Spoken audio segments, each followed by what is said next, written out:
I'm Jim, And I'm Garrett. and this is Jim Jim and and Garrett Garrett. at the Movies. movie.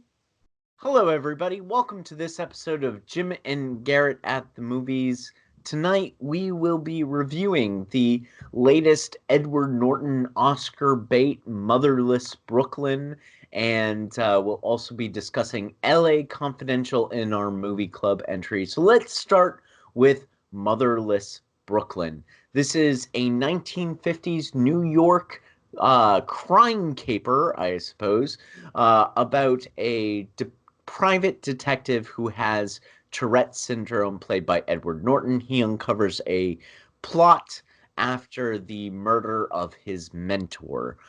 So, what did you think of this movie, Garrett? I'll start with you before I rip this one a new one. Well, I am all.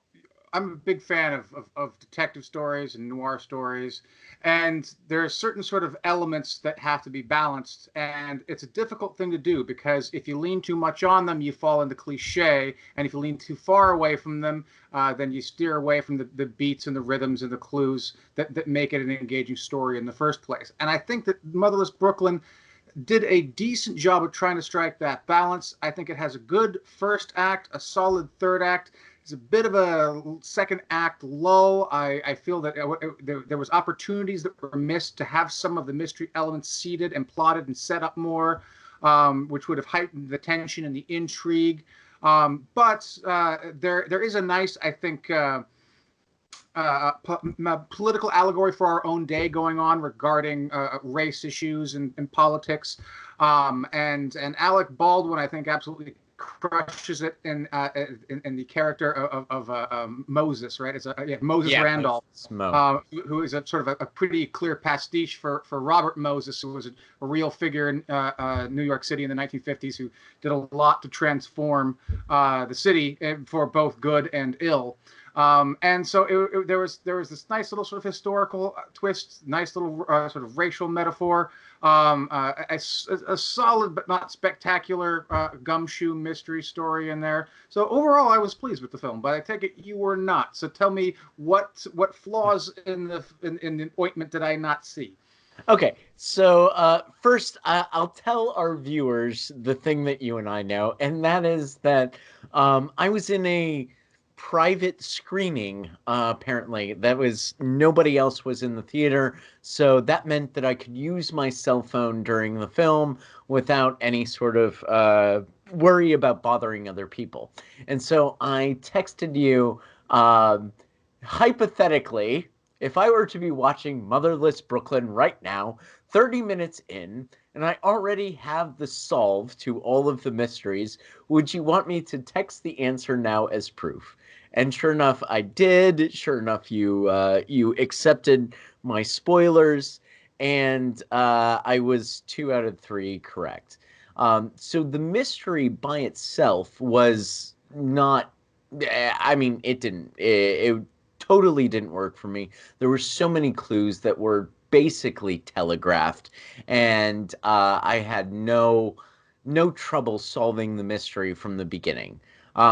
So if the mystery isn't going to engage me, then what else is there? And that is the sort of character dynamics, and we get sort of a romance plot question mark between Edward Norton's character and Gugu Mbatha Raw's character.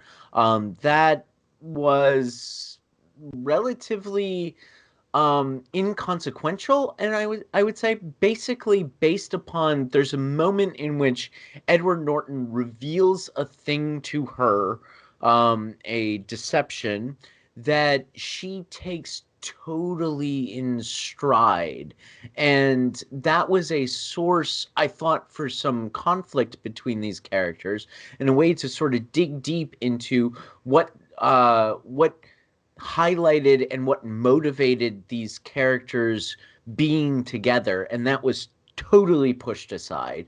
Not only that, there's also a political plot which I thought was going to play a larger role in the film. I was wrong about that much. And that political plot was sort of a hackneyed version of Chinatown, that I once again didn't necessarily rise to anything. Now, look, I see the metaphors that you're talking about. I see the relationship between this movie and our time, and I see that that is sort of poignant and um, basically well thought out, and I'm kind of okay with that. But I feel like this is a film in which, and I hate to kind of echo some of the sentiments of people with whom I disagree, but uh, keep politics out of my 50s noir films. You know, it's almost as though the politics of today have been glommed onto the 50s noir film that this film is. And as much as I sort of respect the politics, and as much as I agree with those politics, it almost feels as though some of the relationships that occur in this film are anachronistic, that they are our morality foisted onto the 1950s rather than something that naturally comes out of the characters. And in that sense, I found that to be almost heavy-handed, to the point where it took me out of the movie, where I felt that this was a 2019 comment upon 2019 with 50s noirish pastiche that's almost uh, sidling alongside of it. I got one other complaint, which I'll get to in a moment, but I want to turn it over to you just based upon your facial expression and what you have to say from now from This that. might be a good time to note that the film is based on a novel which is set in the 1990s. Norton decided to bring it Right. back to the 1950s because, as he said, the sort of the gumshoe elements would seem a little ironic if they kept the 1990s setting. So they decided to adjust it back to the 50s, where that kind of noirish gumshoe stuff felt a little organic and natural. So perhaps that has something to do with some of your anachronistic concerns. I'm not entirely sure. But I was rolling with you in the sense that I think you were making good points up to the point where you said keep the politics out of my movie. Well, no, I don't necessarily say keep the politics out of my movie, but this is 2019 politics set in 1950s. And so that's where I sort of steal that phrase from people with whom I generally disagree. But two, two things about that though. First off, detective stories, noir stories in particular, have always been about uncovering secrets. It's talking about uncovering right. power. There's people in power that are doing things and they don't want you to know about them. And so I think there's always a political element. I mean, you mentioned Chinatown. Chinatown very much is telling the story of how LA became LA by stealing other people's water, and how these sort of power brokers, we can say something similar about LA Confidential here in a moment, are doing things to people, and we, the audience, get to see the story through the eyes of the detective, the everyman, who sort of stands up for, or at least investigates on behalf of the people who have been kept out of the halls of power, to reveal it. In that sense, it has a lot in common with stories about journalists, which is another sort of genre that I like. Me too. So I think that makes a certain degree of sense. And then as to the idea that it's 2019 politics, again, it's hard not to notice, of course, Alec Baldwin, famous for his Trump impression, playing a very Trump-like character in some regards. But that having been said, again, there's the stuff that they're talking about in this movie was real, and it actually happened. I mean, not the exact ways, to the note for note the way it happens in the film, but the broad strokes were real in the 1950s in New York, and how it was redrawn by Robert Moses. Gentrification and whatnot. Yeah, But yeah, exactly. And there's a line in there about making the overpasses too low for buses to get through, so African Americans couldn't make it to the beach. That is a 100% real thing, at least to the best of my knowledge. While in as much as you're seeing 2019 politics, I would say that's just history repeating itself. That's just the echoes of history going on again, because in a lot of ways we are still dealing with the same problems. that's an interesting reading, and I think as you're surprised that I'm giving such a negative review to this, I'm a little bit surprised that you're giving such a positive review to this. Let's move on to my second complaint about this movie, and that is the depiction of Tourette syndrome. Now, it's never actually named within the film In the that he 1950s, it has, hadn't yet been named. of course, and that's fair. I'm not necessarily dinging the movie for not naming Tourette syndrome, but uh, it the depiction of Tourette syndrome in this film is incredibly reductive. That is to suggest that Edward Norton will do a Tourettesy thing, and then he'll say, "I'm sorry for that," and then they will continue on with the mystery. And the Tourette's thing that he doesn't come up in the ensuing scene again. It's like, fuck this. And then he touches somebody. I'm sorry for that. Let's continue with the plot of this movie. That is the structure of almost every single scene in this movie. That it is Tourette's moment and then continue with the mystery. Next scene, Tourette's moment, continue with the mystery.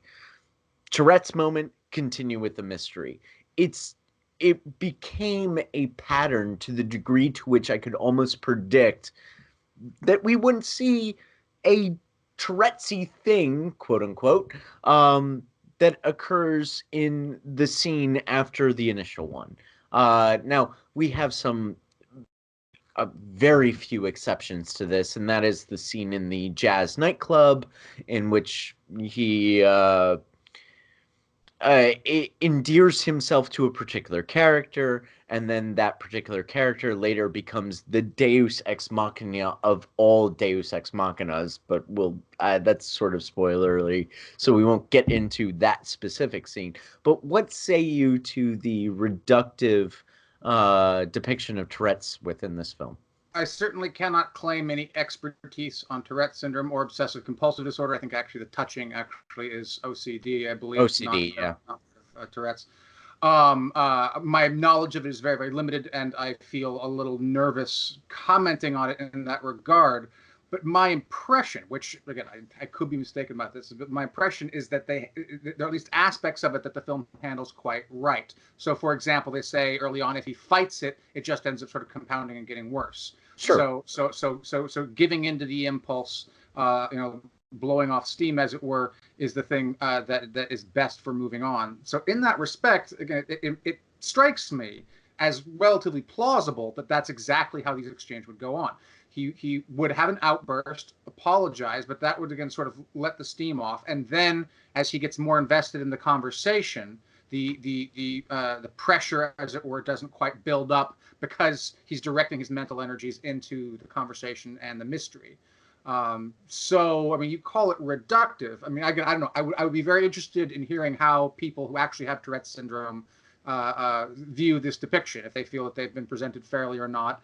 And I obviously would defer to them with regard to whether or not it's realistic or sympathetic or so forth. But from sitting here from my armchair, having not done that, in retrospect, now I'm kind of wishing I had looked that up before the review. But here we are. Yeah, I sort of sprung this on you. Yeah. I mean, it struck me as both accurate and sympathetic. My part of my basis for this is a film called Niagara, starring Robin Tooney and Henry Thomas, and it's directed by Bob Gosse. It's a 1997 film about two people. It's essentially a romantic comedy about two people falling in love. Both of them have a woman, rather, Robert Tooney's character has Tourette syndrome, and in this, it is far more incorporated within their interactions rather than just a moment at the beginning of the scene. I thought that Tourette syndrome was kind of used as a quirky comedy bit rather than something that's essential to this character. I don't see him within the action of this film as being all that changed by the fact that he has this condition. Um, and the depiction of the condition seemed relatively reductive, as I articulated before you talked. But I mean, in that sense, it ends up being just a quirky comedy bit, and I find that to be reductive, he says kindly to the movie. But yeah, it seems like you disagree. Well, this might be a matter of baseline here because I did not see Niagara. My baseline for how people with Tourette's have been presented in film comes from Deuce Bigelow, Male Oh God, Gigolo, yeah. which has one of the absolute worst, most offensive, just preposterous presentations of Tourette's syndrome that one can imagine. So when you're coming from that as a starting point, it's basically nowhere to go but up from there. Well, I figure like that is here. Niagara or Motherless Brooklyn is here, and Niagara is here. I mean, that's kind of the way I almost viewed this as a very similar depiction of Tourette's as Deuce Bigelow. I mean, it's not. It's a little more incorporated into his character, and it's slightly less offensive. But that's no. It Yeah, didn't. You disagree? I will let people who actually know more and have lived with the condition say whether or not it's offensive. I won't put words in their mouth or tell them how it ought to be, And but that's fair. I would be very surprised if anyone who lived with this condition thought that the portrait of Tourette's that you get in Motherless Brooklyn is close to or on par with Deuce Bigelow. I mean, you say That's comic. I saw nothing comic at all about the condition. There was no laugh moments. I mean, quirky perhaps. I mean, maybe that's the closest it comes to comic, but yeah. I don't know. I felt like some of it was played off as comedy, especially him. Like there's a particular scene with Gugu Mbatha-Raw's character in which he insinuates a particular sexual act, shall we say, and that is she sort of laughs it off, but I think that's definitely played off as comedy. It's and not. another thing, but there's a scene where he's trying to light up a cigarette for a woman with a match, and he blows it out, and that is played for comedy too. But again, that's OCD, I think, not the Tourette's. But still, your point remains. Yes, there are at least a couple of comedic moments in it. So let me sort of switch this around, and I've spent some time telling you why I am very not fond of this movie. Try to prove me wrong, as they say. What are some of the things that you liked about this film? What are some of the things that I'm missing? What are some of the ointments away from the fly, shall we say? Yeah, well, I'm certainly not going to say prove you wrong. It certainly isn't what I would call a spectacular movie or a wonderful movie, but there are things about it that are pretty good. Again, I got some of the mystery, not quite as much as you, but enough of it that I wasn't sitting on the edge of my seat the whole time. But I still enjoyed sort of the noirish feel. Like I said, it managed, I think, to hit a balance between hitting the notes so that you recognize it, but not hitting them so much that they feel cliche. That can be a difficult balance to strike, and I think the film strikes it well. I think there's some really nice cinematography. There's some wonderful shots of, I guess it's the Brooklyn Bridge. I don't know this geography as well as you do, so you can maybe correct me on that. Brooklyn. Yeah. Yeah. Um, I thought that overall the cast was solid. I mean, again, no, certainly you called it Oscar bait. I didn't see anything in here that was going to be Oscar worthy, at least on the acting front. But there wasn't a single performance that I felt fell flat or just didn't work for me qua performance. So yeah, the tone, the flavor, the environment, the music I thought was quite good. I did think it was a little strange that there's one song from Tom York in there, which is a definite anachronism, but it's a good song, and it created a nice sort of feel. So even though it didn't quite fit with the rest of the music, I still thought it was good. And there's a scene in a jazz club where a slow jazz number is played that is just gorgeous. I mean, I'm not a big jazz fan, but that number had me going, oh yeah, that was well done. Yeah. So and so yeah, it's a flawed movie in many ways. Like I said, I did not disagree with many of the criticisms that you gave, but I think that the merits help buoy it a little bit. Did you catch some of the Miller's Crossing references? Well, there's the Uh, hat. yeah, there's the hat, but there's also a shot down a hallway, which is incredibly similar to Leo pursuing Tom down the hallway. I And think I know what you're talking about. Yeah. there's another scene with Alec Baldwin, which it was Casper's office. I was like, how is this not Eddie Dane and Casper in Miller's Crossing? And so when you comment on the cinematography, I agree with you, but it was mostly because I was like, this is my favorite movie being stolen. And this is fantastic cinematography, but I've seen it in Miller's Crossing. And I like the pastiche. I like 1950s noir films. You know, those are my jam. I really enjoy those kind of films. So the fact that this was aping that pastiche were things that I basically enjoyed. So I'll agree with you on some of those things. What would you generally give it out of 5? 3 out of 5. Solid. You know, good if you like the genre, but certainly not a must see. I'm going to have your score and call it 1.5 out of 5 for all of the reasons that I let through. Yeah, I was almost one starring the shit out of this movie, but I don't know. There's enough about the cinematography that I enjoyed, and I mean, as much as it feels like a kind of ransom note that's been pieced together from clipped magazines, uh, I still ended up kind of enjoying the individual letters, shall we say. So okay, before we move on, I want to throw something back at you because there's a moment in the film which had me wondering. It's pretty unambiguous who the good guys are and who the bad guys are in the film, but there is at least one scene where Alec Baldwin, the bad guy, gets to sort of speechify, and as I'm sitting there listening to him, like, and you know, he kind of has a point. Obviously the particular machinations that he does are terrible, but the broad ambition to modernize New York City, to make it accessible. He mentions that, you know, when he was a kid there was only like 2 bridges going onto the island of Manhattan, and now there's like 7 or 8 or whatever it was at that time in the 50s. You know, it's true that New York City to be New York wouldn't be New York City without that kind of modernization. Now, obviously, the gentrification and so forth is ugly, and there's better ways to do it, and they went pretty much in one of the worst ways to do it. But at the same time, there's no harmless way to do something like that. You know, you can't possibly build freeways and bridges and modern infrastructure without tearing down some older places and displacing some people.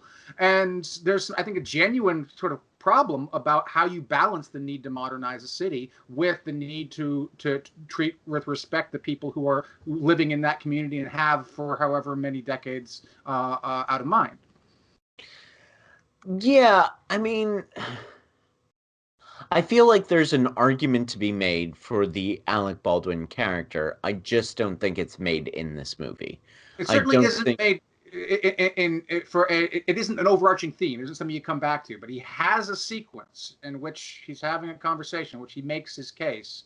And it was when he made that case, I was like, you know, that's actually some fair points there. I mean, it's difficult to balance that against, I think, the sensibility that is approaching this story. And the sensibility that's approaching this story is a 2019 anti-gentrification, anti establishment, anti-government in some ways approach. And so Alec Baldwin enters that scene as the villain. And so he enters that scene in our eyes as being the bad guy. And this is his less than Killmonger speech, shall we say? That this is Yeah, that's that uh noir. what's So that? that's setting the bar pretty high. Killmonger's speech was pretty freaking amazing. Yeah. Like, this is his the attempt to humanize him. That for me, because of the film's point of view, and because of um, how this film sort of constructs itself, this is the villain's speech that attempts to humanize the villain, and yet for me definitely falls flat. If you did it the way Chinatown does it, which is to introduce that character, the villain character, before we truly know how villainous he is, then I think it becomes slightly more complicated. And LA Confidential, as we move on to our movie club entry, does something relatively similar, but I think it's structurally quite different. But yeah, that's how I would respond to that point of view. So let's move on to our Oscar winning for Best Screenplay and Best Supporting Actress, Kim Basinger. Um, LA Confidential. This film, 1997 film, is also set in the 1950s at the same time as our Motherless Brooklyn, although it is, of course, across the United States, set in LA. Corruption in the 1950s Los Angeles Police Department is exposed in the face of three policemen played by Guy Pearce, Russell Crowe, and Kevin Spacey. Now, this is a film that I didn't remember all that well. I saw it when it first came out in 1997, and I remember thinking, yeah, that was good. That was fine. I rewatched it, of course, for this podcast. Garrett, what did you think about LA Confidential before I revise my point of view? You have been gracious enough to let me choose both this week's and last week's movie club entries. This is another film I have not seen in roughly 20 years or so, but I loved it when I saw it, and I came back to it, and I loved it still. This is one of the best sort of detective stories, and I keep saying noir. Like, it's starting to feel weird in my own mouth. It's one of the best noir movies I think out there. I think I would even place it above Chinatown. I mean, Wow. let's start with the cast. I mean, holy crap, what a crackerjack cast this is. Kevin Spacey, Russell Crowe, Guy Pearce is our sort of three main leads. But then also the supporting cast: James Cromwell, Kim Basinger, Danny DeVito, David Strathairn. Right? They all are sort of pitch perfect for their parts. And it's got the chemistry between the characters at the various different points as the relationships change and evolve just works so well. I think this might have been like the first thing that I really noticed Guy Pearce in, and I'm starting to think that Guy Pearce has never had a bad role. I mean, he may have been in bad movies, but I don't. I yeah, he was in Time Machine, right? Yeah, that was kind of a crapper. But still, Guy Pearce is just so freaking good in general, and so freaking good in this. I loved him. They each have their own sort of niche as a characters. You know, Guy Pearce has sort of the straight-laced, by the book cop. Russell Crowe is the brute. Kevin Spacey is the sort of fame-hungry, L.A. Starfucker. And each one fits. Each one makes sense given what you know about the characters. The mystery, I think, is great. It's awesome. You get enough pieces to keep you engaged. Again, it does not have the problem Motherless Brooklyn has, where it sort of leaves you sort of hanging, where there's long stretches where you're not really getting elements of the story that are unfolding or the mystery that's unfolding. So you're just sort of left waiting for something to happen. So it's paced pitch perfectly. It has, I believe, if I'm not mistaken, a 4-act structure, which is uncommon. As you like to put it, the inciting incident doesn't really happen until we're a half hour into the film, but we spend that first half hour establishing the characters and their relationships and some of the background elements for the upcoming mystery, and then you get a nice second act that sort of gives you the core mystery, followed by the red herring, and makes it look like it's wrapped up, but of course it's not because you're only halfway through the movie, and then you get the second pass at the mystery. What did we miss? We got to go back and take a look at it, and then the final act when you start to sort of see how everything comes together and how you're going to wrap up the threads. That kind of structure, maybe it's because it's based on a novel, but it's atypical for a Hollywood picture. Usually they take more traditional 3-act structures. So I like the structure of the film, if nothing else because it's atypical. I could go on, and I will go on later, but maybe I should hand it back to you because I'm really curious what you think about it. Did you not like this one as much as you thought you remembered it? Is it as bad as Motherless Brooklyn? No, no, not at all. I remember. I mean, my initial rating for this film was 3 stars. It was good mystery, fair enough. Moving on. It was. I mean, we're talking about. We're using the word noir, and these are really sort of neo-noir movies. These are noir adjacent or noir imitations. I mean, the real noir films were, with Humphrey Bogart and Orson Welles. I mean, I'm thinking about Touch of Evil and the great movies of that era, which really invented this genre, and which L.A. Confidential and Motherless Brooklyn to some degree are aping, and to some degree also Miller's Crossing is aping, although Miller's Crossing is set in Prohibition era. But I think that I sort of dismissed this movie as a good mystery, and oddly enough, what one of the things that was kind of weird as I remember this, and this is Jim being a bad movie critic. I acknowledge that, but I was 16 at the time, so give me a break. I wasn't ready to see James Cromwell in an adult role. The last thing that I had seen from James Cromwell was Babe, and then to see him being the bad guy in L.A. Confidential was like, oh no, what is going on? And then, of course, in 1999, James Cromwell does The Green Mile. And he's like, "What the blue fuck was that?" And like, okay, all right, James Cromwell is actually an adult. So there was actually in my initial evaluation of this film, unfairly, I admit, was this isn't the James Cromwell that I know. What's going on with this? James Cromwell is the man, but I do got to say, if you want to see a much worse version of him in a similar role, his film The General's Daughter. Oh boy, that's not good. It's a very similar kind of story in some ways, similar role, but the movie's far inferior. Yeah. But on the rewatch, I caught the nuances between these characters a lot more. I caught there were elements of the mystery that kept me guessing, even though, of course, I remembered the great moment where Guy Pearce realizes the thing. Yeah, so there were elements of the mystery that worked for me a lot more now.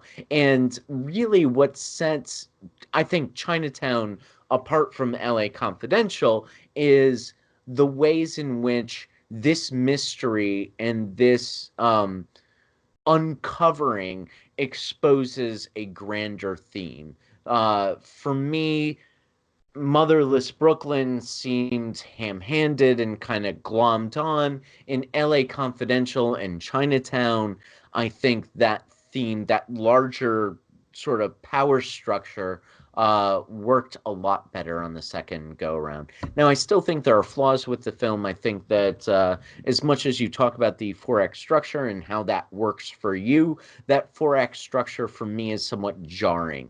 When I think that this movie is going to end, it still has another 30 minutes to it.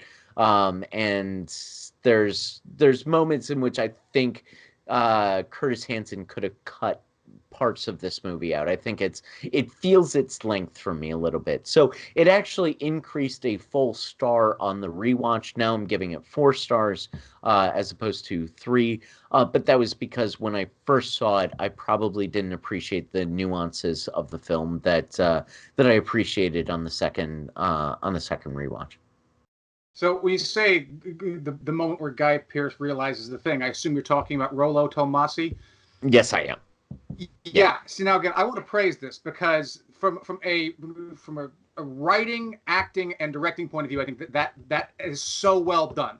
It's he brilliant. tells the story of Rollo Tomasi early on. It seems like just character development. It doesn't seem like it's something that's going to be plot relevant. And then, again, spoiler alert, Kevin Spacey's character dies. His dying declaration is to plant this seed in this police officer's head. And he knows him so well. He knows exactly what he's going to do with it. He knows he's going to try to follow it as a lead, and then it's going to get back to Guy Pearce, and it's going to expose what he did. So it shows the intelligence and the cunning of Kevin Spacey's character in his dying moments. And it's cunning and intelligent from a writing point of view because it's very plausible, very believable. It's the kind of thing that slips under your radar, then comes right back up right when you need it. It fits, and he is the guy who gets away with it, or it thinks he can get away with it at least. And then, of course, when you have the reveal, Guy Pearce manages to give it away so subtly that the audience catches it, but it's entirely plausible that James Cromwell's character does not catch it. There's a lot of some real subtle acting going on in that scene, which is hard to nail. And of course, it's framed nicely. It has this nice sort of sound cue and so forth. Sort of recognize the inner recognition without giving too much away. And that's just such a nicely done. I guess it's not really. I mean, part of it's a scene, but a thread through tying the scenes together. And it's that kind of thing that makes me absolutely love this film. Yeah, it's a moment that I remembered, even though this was a film that initially was just a recommend, just another sort of as it goes kind of mystery. But now I more appreciate the subtlety of the acting, the subtlety of the writing, the genius of how this plot is constructed. It's really well done. Once again, I said it feels its length. I think that's true, but overall, I'm much higher in this film than I initially walked into it. Yeah. I want to praise another part of the film again, because this film might have my favorite police interrogation scene of all time. There's just this absolutely.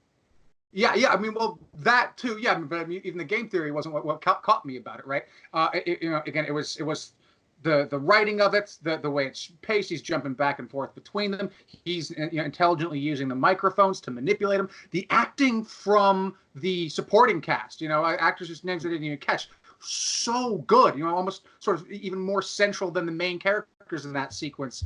And it's got this tension, this wonderful music that ratchets up. You get Russell Crowe as Bud White, because his character, what he wants to do, how he played differently. You see him gripping that the chair, and then ultimately bursts in there with the gun and does the dry fire, it's just so impeccably done. I mean, everything about it, the way it's written, the way it's acted, the way it's shot, is just so well done. I love that sequence so much. Yeah, that's really well done, especially on the part of those supporting players as well. And Guy Pearce is fantastic in that scene. So is James Cromwell, oddly enough, even though I was like, what is this? This is the farmer from Babe. What is he doing? But yeah, you're absolutely right. And let's talk about the cinematography in this film. Like, this is incredibly well shot and well framed film. This is Curtis Hanson, nominated for Best Director. This is a really well shot film. He knows when to move the camera. He knows when to keep it steady. He gets the neo-noir pastiche really well. It's masterfully directed. It's really well written. It's fantastically acted. And what else can you ask for in a detective story? In terms of the staging, the costuming, the setting, and the cinematography, this is an absolute love letter to 1950s LA, which is a nice thing for me because I really am not a fan of 90s through today LA, or even 80s through today LA. It's a scene that in many ways sort of turns me off. And even though obviously we're looking at the seedy underbelly of LA in this film, it's done from such a remove and in such a style that there is something still romantic about it. And right. You can sort of see, almost bizarrely enough, the innocence of the town before it, on its way on the road to perdition, as it were, to become the hellhole that LA will eventually become. I love how you throw some shade at LA as you talk about LA Confidential. What do you give this out of 5? I think again, I don't mean to cheapen it, but I got to give this 5 out of 5 again. That's two weeks in a row. I gave it to The Prestige last time, and I'm going to give it to Like Confidential again this time. This movie just works on all levels.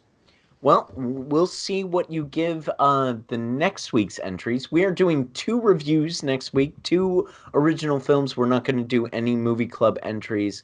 The 2 reviews that we're doing next week are Jojo Rabbit, Taika Waititi's satire, and Doctor Sleep, the sequel to The Shining. Until then, I am Jim. And I'm Garrett. And this has been Jim and Jim and Garrett Garrett at at the the movies. movies. Good night.